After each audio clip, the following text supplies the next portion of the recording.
Iplayer le-Kaizer Chiefs uMtasingo I think uzostruggle nge-intensity ne-level yaku-South African football because la abuya khona masibona ama-clip wakhe bafowethu ubamba ibhola free and then unesikhathi sokucabanga kubhethwe Premiership asikho isikhathi sokucabanga because the minute u-trap khona umuntu ola the minute uthi uzama ukuproducer something khona umuntu ola and akekho quick ngaleyo ndlela leyo uMtasingo, so I think uzostruggle ebholeni lase-South Africa unless uzokwazi uku-adapter akwazi ukushintsha because as a player kumele ukwazi uku-adapter ukwazi like introduce different things to your game model and ne-style sakho sikwazi ukuhluka ungabi predictable. Mangimubukela uMtasingo bafethu predictable lapha nebholeni and angazi ukuthi ureplace noma udlala le position ka-Ox Mthethwa ukuthi uyi-DM ye-Kaizer Chiefs. I believe uyi-defensive midfielder kodwa defensive midfield engakwazi ukumaka. I would go for u-Ox Mthethwa any given day than uMtasingo. Why? You don't there's nothing special about him, especially if i-team izoya phambili ya-attack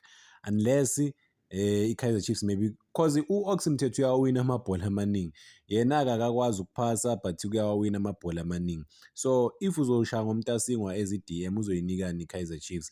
But mabamsayina uMtasingo or mangimbona ngibonile ukuthi bengithi khona la ngithe khona uzoba ngcono kuno-Ox cause uyakwazi ukuhold ibhola, but I was wrong because uMtasingo easily exposed. Kulula ukuthi bamlande straight bambithe nje simply and that aggression akanayo, so ubonakala ngathi ugood on the ball if umnike ispace. Without ispace ucele ubhethe la noMtasingo ngeke, just that ucele bese expecta too much nakuye but bacishe badlala ibhola elisimila, but inkinga ukuthi ucele uyinumber uyi-8 kusho ukuthi uconnecta isi sonke maybe uqala nama-transition whatever, but uMtasingo bafethu no. Bamsayine ngemali lo muntu lona ama-millions engadlalanga for isikhathi eside. Ngiyazi udlala I think 6 games last season angithi beka out for 10 months or so, isikhathi eside. In fact since 2024 ebuya is it Iceland or but somewhere Scandinavia le bekadlala khona, but u-experience ama-injuries amaningi kakhulu, but maybe ngimjaja harsh bafethu. Sobona ku-Kaizer Chiefs maybe baqhubeka bamnike ilona i-space noma ngithi game time. Yabona mengicabanga i-situation yaku-Kaizer Chiefs bafethu ngibheka even abosamukelo Zwane ukuthi aboZwane bafeyila kanjani ukulwela ispace laphana esiswini ku-Kaizer Chiefs. Isisu phela se-Kaizer Chiefs sife sonke. Bengikhuluma day before igame ngikhulume ngoNdlovu ngathi ayikho into azoyenzela i-Kaizer Chiefs uNdlovu, ayikho bafowethu, ayikho ngempela. uNdlovu ungena ngama-last minute ku-Kaizer Chiefs idinga igoli.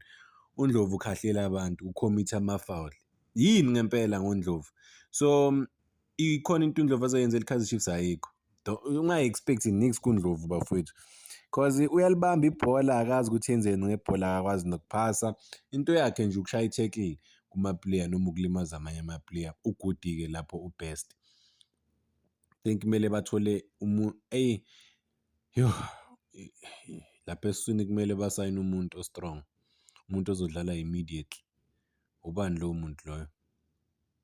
I wish i-Sundowns bengamsayinanga permanent. Ubani uTsiki Ntshabeleng because there's something about uTsiki Ntshabeleng exciting ngoba uyakwazi ukudlala lapha nezo number 10, uyakwazi ukudlala as a-winger, but khona into eshiwo omunye ubhuti la bengikhuluma naye ethi angaye emalokishini athola ama-players ayi-6 noma ayi-10 agood angakwazi ukufitha kwamanye ama-position laphana ku-Kaizer Chiefs, but inkinga yaku-Chiefs ukuthi they haven't mastered the art of ukusayina ama-players agood.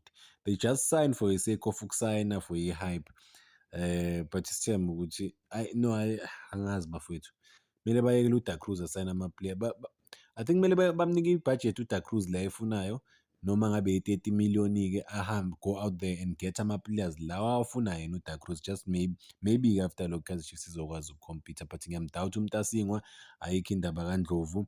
u-Ox Mthethwa naye uney'nkinga zakhe, but-ke i-defense iba more relaxed.